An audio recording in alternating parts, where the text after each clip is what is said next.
Accounting process आखिर याद क्यों नहीं रहता।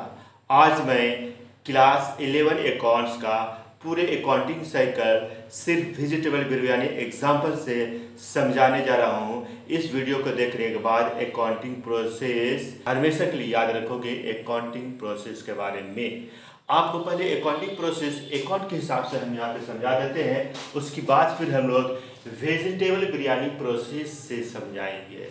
पहले अकाउंट के हिसाब से समझते हैं अकाउंटिंग प्रोसेस। मान लो कि अगर हम कोई बिजनेस स्टार्ट करना चाहते हैं, मान लो अगर हम क्लोथ का बिजनेस स्टार्ट करना चाहते हैं तो बम्बई से, मद्रास से, चेन्नई से, जहाँ से भी जाए वहाँ से हम माल को मंगाते हैं।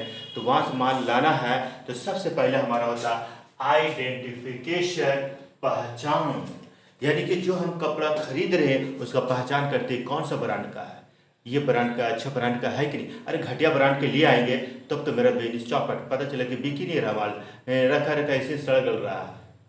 इसलिए पहले हम लोग जिस आइटम का बिजनेस करते हैं उसको अगर खरीद रहे हैं बिजनेस में, मतलब कि बेचने के लिए, तो पहले उसका आइडेंटिफिकेशन, पहचान करते हैं, उसका क्वालिटी चेक करते हैं। जब क्वालिटी चेक हो जाता है, जब उसका ब्रांड चेक हो जाता है, आइडेंटिफिकेशन हो जाता है, तो बिजनेस का सामान को पहचान करना, तब उसका मेजरमेंट हो गया, मापना, यानी कि अब उस सामान का कीमत पूछते हैं कि भैया इस सामान का कीमत कितना है, इसका पैसा कितना है, उसको हम लोग मेजरमेंट बोलते हैं। ट्रांजेक्शन को पैसे में मापना, जो आइटम हम खरीद रहे, जो गुड्स खरीद रहे, जो ट्रांजेक्शन होगा उसको पहले पैसा में मापते हैं, यानी कि उसकी कीमत पूछते हैं, उसको मेजरमेंट बोलते हैं। जब पैसा तय हो जाता है तो फिर रिकॉर्डिंग करना, रिकॉर्डिंग होता है, यानी कि कितना सामान, कौन सा ब्रांड कितने कितने खरीदे हैं उसको रिकॉर्ड करते हैं। तो उसको रिकॉर्ड करना यानी कि जर्नल में एंट्री करना, यानी कि जर्नल एंट्रीज पास किया था, पहला रिकॉर्डिंग यही है बिजनेस का, जर्नल एंट्रीज। उसमें रिकॉर्ड करने के बाद फिर बिजनेस जब स्टार्ट करते हैं, बिजनेस में जब ले आते हैं तो सेल होता है, परचेज होता है, एक्सपेंसेस होता है, इनकम होता है, प्रॉफिट होता है, सारा कुछ जर्नल एंट्रीज में रिकॉर्डिंग किया जाता है कि मोहन से कितना सेल किया, उधार में कितना, कैश पैसा बाद में मिला, या परचेज किया मोहन से कितना, उधार में, या सोहन से कितना, जो भी हो, जितनी भी ट्रांजेक्शन हो, ये सब हम लोग सीख जाओगे। तो उसको सब हम लोग जर्नल एंट्रीज में रिकॉर्डिंग करते हैं। बिजनेस का एक्सपेंसेस को रिकॉर्डिंग करते हैं, स्टाफ को सैलरी दे रहे, वेजेस दे रहे, रेंट पेमेंट कर रहे हैं, सबको रिकॉर्ड करते हैं, गवर्नमेंट को टैक्स पेमेंट कर रहे हैं, सबको जर्नल एंट्रीज में रिकॉर्ड करते हैं। ये है तुम्हारा जर्नल एंट्रीज। जब रिकॉर्ड होने के बाद फिर क्लासिफाइंग, यानी कि लेजर में अलग अलग नाम से अकाउंट बनाना, यानी कि जब जर्नल एंट्रीज में जो मोहन के नाम से, मोहन के अकाउंट से नाम से लेजर अकाउंट बनाते हैं, जिसको बताया गया था book keeping account, accounting process में समझाएगा। जो नहीं देखा वहाँ देख लोगे, फिर यहाँ समझा दे रहे। तो अलग अलग नाम से लेजर अकाउंट बनाएंगे, मोहन के नाम से अकाउंट कि उससे कितना पैसा लेना है, कि कितना देना है, जो बैलेंस शीट आता है, बैलेंस फिगर। फिर सोहन के नाम से सारा उसमें लेजर अकाउंट बनाएंगे, सारा उसमें सोहन का बारे में डाल देंगे। फिर सेल के बनाएंगे कि टोटल सेल्स कितना हुआ, उस सेल्स में डाल देते हैं, उससे हमको पता चलता है कि टोटल सेल्स कितना हुआ। परचेज जितनी बार किया गया तो परचेज अकाउंट बनाएंगे और उससे पता करेंगे टोटल परचेज कितने का माल हुआ। एक्सपेंसेस अकाउंट बनाते हैं, स्टाफ का सैलरी अकाउंट बना रहे हैं तो सैलरी अकाउंट बनाते हैं कि स्टाफ को सैलरी कितना पेमेंट टोटल किया गया, वो हमको सैलरी अकाउंट से पता चलता है। इसी तरह जितनी भी एंट्री में नेम दिया गया है, सबका नाम से अलग अलग लेजर अकाउंट बनाते हैं और इसे टोटल मालूम करते हैं।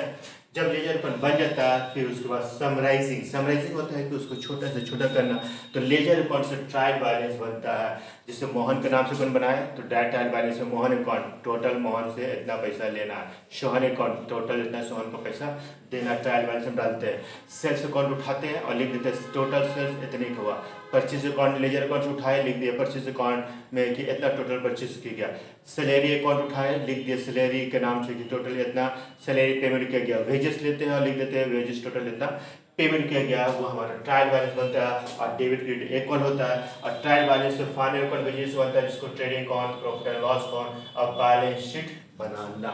तो फिर हम लोग ट्रायल बैलेंस से फिर फाइनल अकाउंट बनाते हैं, ट्रेडिंग, प्रॉफिट एंड लॉस और बैलेंस शीट, इसको बोलते हैं समराइजिंग। उसके बाद एनालिसिस, जब हमारा अकाउंट बन जाता है, फाइनल अकाउंट बन जाता है, तो फिर एनालिसिस किया जाता है कि प्रॉफिट हुआ, कि लॉस हुआ, कितना एक्सपेंस हुआ, कि इनकम हुआ, वो चेक करना कि बिजनेस को प्रॉफिट या लॉस, एक्सपेंसेस, इनकम हुआ, उसको हम लोग एनालिसिस बोलते हैं। कोई भी चीज़ बनाने के बाद उसको चेक किया ही जाता है कि सही बना कि खराब बना।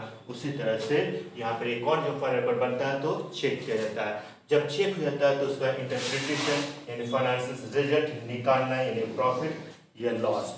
जब बन जाता है तो इंटरप्रिटेशन यानी कि रिजल्ट मालूम करते हैं, हाँ पास हुआ कि फेल हुआ, यानी उसी तरह से प्रॉफिट हुआ कि लॉस हुआ। ये चेक हो जाता है जबकि हाँ बिजनेस में प्रॉफिट हुआ, तो प्रॉफिट हुआ तब फिर हमारा था कम्युनिकेटिंग, यानी कि अब मालिक को, जो बिजनेस का मालिक है उसको अब हमको फाइनल रिजल्ट बताना है। तो यहाँ पे दो लोग होता है, कि इंटरनल होता है और एक एक्सटर्नल होता है। इंटरनल का हो गया तुम्हारा जो बिजनेस का अंदर लोग है, जैसे ऑनर, मैनेजर, एम्प्लॉय। ऑनर को बताया था आपने बिजनेस में इतना प्रॉफिट हुआ, बहुत ज़्यादा प्रॉफिट हुआ, तो हाँ प्रॉफिट ज़्यादा हुआ। तो मैनेजर को भी बताते हैं कि तुम मैनेज अच्छे से किए हो बिजनेस को, आज मेरा इंसान प्रॉफिट बहुत ज़्यादा हुआ है। इसी तरह से आप मैनेज करते रहिए बिजनेस को। एम्प्लॉय को बताया था तुम लोग आज अच्छे काम किए हो, बहुत अच्छा काम किए हो, मेरा आज प्रॉफिट बहुत अच्छा हुआ है। एम्प्लॉय को बोलता है सैलरी तुम लोग को इसी तरह से हर महीना अच्छे सैलरी मिलते रहेगा, बस काम लगन से करते रहो। ये हमारा हो गया इंटरनल को बताना।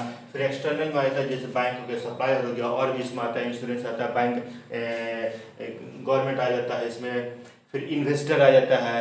तो बैंक तो इसलिए बताया जाता है कि अपना बिजनेस का अगर रिपोर्टेशन यानी कि फाइनल अकाउंट, जब उसको बैंक से अगर लोन लेना है तो उसको फाइनल अकाउंट शो करोगे तो वो बैंक देखेगा कि हाँ आपका बिजनेस का पोजीशन बहुत अच्छा है, तो वो तुमको बैंक लोन देगा। सप्लायर से उधार मान लेना है, जो बताएं कि दिल्ली से, बम्बई से, कलकत्ता से, मद्रास से, चेन्नई से अगर माल उधार खरीद रहे हो तो वो तुम्हारा फाइल ऑफ बिजनेस का रिपोर्टेशन चेक करेगा, फाइनल अकाउंट चेक करेगा कि बिजनेस आपका कैसे चलता है। अगर देखेगा वो बिजनेस बहुत अच्छा चलता है तो फिर आपको वो उधार माल 1 लाख का 2 लाख का तो भी सप्लायर देगा, नहीं तो नहीं देगा अगर बिजनेस सही से नहीं रहा तो। इन्वेस्टर लोग जो आपके बिजनेस में इसमें नहीं नाम दिया है, इन्वेस्टर जो आपको बिजनेस में पैसा इन्वेस्ट करता है तो वो भी देखेगा कि ये कंपनी में या ये बिजनेस में हम इन्वेस्ट कर रहे हैं पैसा, क्या ये बिजनेस सही है कि नहीं है, कहीं डूब तो नहीं जाएगा बिजनेस तो मेरा पैसा भी खत्म हो जाएगा, भाग तो नहीं जाएगा जो मेरा पैसा लेकर चला जाएगा। तो इन्वेस्टर को भी बताना पड़ता है तभी वो तुम्हारे पैसे बिजनेस में इन्वेस्ट करेगा।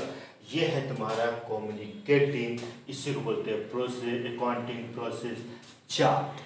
अगर ये तुमको इस तरह से रटने की जरूरत पड़ता है, लेकिन रटने की जरूरत तो नहीं पड़नी चाहिए, तो आपके लिए हम लाए हैं वेजिटेबल बिरयानी प्रोसेस। आइए इसको पहचानते हैं। हस्बैंड जो से अपने दोस्त लोग को दावत दिया और वाइफ को बोला कि एक वेजिटेबल बिरयानी बनाना, कितने लोग आएंगे, तो बोले कोई बात नहीं हम बनाएंगे वेजिटेबल बिरयानी। अपने बेटे को एक थैला और एक डायरी और एक पेन और कुछ पैसा देता कि बाजार जाओ और वहाँ से आलू, प्याज और गोभी, इन गोभी का हम लोग वेजिटेबल बिरयानी बनाएंगे। जब उसका बेटा जाता है बाजार तो सबसे पहले पहचान करता है, आलू 2-3 किस्म का है, पुराना है, लाल है, नया है, इस तरह से आलू है। तो जो बेहतरीन आलू है उसको पहले वो पहचान करता है, आइडेंटिफाई करता है, अब बोलता है आलू इतना केजी दीजिए। फिर उसको प्याज को पहचान करता है, नया है कि पुराना है, उसको हिसाब से अगर फ्रेश प्याज है तो उसको पहचान करके फिर वो प्याज को खरीदा। गोभी देखता है ताज़ा है कि नहीं है कि बासी है, वो ताज़ा गोभी देख करके पहचान करता है और फिर उसको परचेज करता है, यानी कि मेजरमेंट। तब उसका कीमत पूछेगा, आलू के कितना भाव है, गोभी के कितना हुआ, प्याज के कितना हुआ, फिर उसको पैसा देता है। तो आइडेंटिफिकेशन, पहले पहचान के सब्जी को, फिर मेजरमेंट यानी पैसा, उसका कीमत पूछा, उसका पैसे दिया, और फिर उसके बाद रिकॉर्डिंग, फिर वो डायरी निकालता है, रिकॉर्ड करता है प्याज इतना खरीदे हैं, आलू इतने खरीदे हैं और गोभी इतना खरीदे हैं। ऐसे तो बिरयानी चावल तो ज़रूरत पड़ेगा ही, इसमें लिखा नहीं है। उसके बाद हो गया तुम्हारा डायरी निकालता है और उसमें फिर लिखता है, और वो ले करके घर चले आता है। और घर जब आने लगता है तो रास्ते में याद आता है अचानक उसको, अरे मैंने तो बिरयानी के लिए चावल तो ही नहीं लिए, बिरयानी चावल तो नहीं लिए। फिर दौड़ता दौड़ता फिर किराना दुकान जाता और बोलता है अंकल जी मेरे को 5 केजी चावल चाहिए। तो अंकल बोलता क्या हुआ भाई, शादी कर रहे हो क्या? बोलता नहीं शादी मैं नहीं कर रहा हूँ, मम्मी ने। क्या मम्मी ने शादी कर रहा है? अरे मम्मी ने नहीं शादी कर रहा है, पापा ने। बोले पापा शादी कर रहे हैं? पापा ने, पापा का दोस्त आ रहे हैं उसके लिए मम्मी बिरयानी बना रही है, उसके लिए हमको चावल चाहिए। तो दुकानदार बोलता है इस तरह से बोले होता तो मुझे तो लगा तुम शादी कर रहे हो, तुम्हारा मम्मी शादी कर रहे हो, तुम्हारा पापा शादी कर रहा, लेकिन खैर कोई बात नहीं है, मैं इसी तरह से बोल रहा था। तो उसका बेटा फिर 5 केजी चावल भी ले लेता है और रिकॉर्ड करता है। उसके बाद में फिर क्लासिफाइंग, घर जब लेकर के आता है तो झोले, सारा तो सामान झोला पे रखा था, झोले से निकाला आलू, फिर प्याज और गोभी को अलग अलग टोकरी में रखना, अलग अलग टोकरी में रखना। यानी कि आलू को अलग टोकरी में रखा, प्याज को अलग टोकरी में रखा, गोभी को अलग टोकरी में रखा, और जो चावल लिया उसको भी अलग जगह पे रखना। ये क्या हो गया? क्लासीफाइंग। जिसे लेजर कौन बताएं कि मोहन के अकाउंट से अलग, सोहन के नाम से अकाउंट अलग, सेल्स के नाम से अलग, वेजेस के नाम से अलग, सैलरी के नाम से अलग बनाना। उसी तरह से आलू को अलग रखा गया, प्याज को अलग रखा गया, गोभी को अलग रखा गया, चावल को अलग रखा गया। ये होगा क्लासीफाइंग। अब समराइजिंग में बिरयानी के लिए लिस्ट बनाना कि कुल कितना मटेरियल्स है, ये हो गया तुम्हारा समराइजिंग, यानी कि तुम्हारा हो गया ट्रायल बैलेंस प्रॉफिट और बैलेंस शीट बनाना। तो इसीलिए जब वो बनाने लगता है बिरयानी, तो उसके अम्मी जो है एक लिस्ट बनाता है कि बिरयानी बनाने के लिए क्या क्या आइटम लिया गया है, लिस्ट तैयार करो। और जब लिस्ट तैयार हो जाता है फिर उसको बिरयानी को पकाया जाता है। बिरयानी जब पक जाता है तो उसके बाद एनालिसिस किया जाता है। एनालिसिस बिरयानी बनाने के बाद चेक नमक मसाला, यानी कि बिरयानी जब बन जाता है तो उसको फिर चेक किया जाता है मसाला सही है, ये नमक सही डालाया गया है, जिसको हम लोग यहाँ पे एनालिसिस बताए थे कि जब फाइनल बन जाता है तो बिजनेस में प्रॉफिट हुआ कि लॉस हुआ, एक्सपेंसेस, इनकम। उसी तरह से यहाँ पे बिरयानी जब बन जाता है तो नमक और मसाले का चेक होता है सही डलाया कि नहीं डलाया है। जब सब कुछ सही रहता है तो बिरयानी बहुत अच्छा बना, सुगंध भी बहुत अच्छा था। उसके बाद होता है इंटरप्रेटिंग, यानी कि बिरयानी अच्छी बनी, क्यों अच्छी बनी? मसाले, आलू, गोभी और ताज़ा था। यानी कि इंटरप्रेटिंग किया गया कि इसमें मसाला, आलू, गोभी सब कुछ ताज़ा था, अच्छा था, इसलिए बिरयानी जो से अच्छा बना। जो इसमें बताया गया इंटरप्रिटेशन कि बिजनेस का रिजल्ट बताना कि प्रॉफिट हुआ या लॉस हुआ, तो बताया कि प्रॉफिट हुआ। उसी तरह बिरयानी बहुत टेस्टी बना, इसमें रिजल्ट निकाला गया है इंटरप्रेटिंग में। रिजल्ट निकलने के बाद फिर मेहमान लोग को खिलाया जाता है, घर के लोग भी खाता है। खाने के बाद वो कम्युनिकेटिंग, इंटरनल घर वालों और एक्सटर्नल दोस्तों।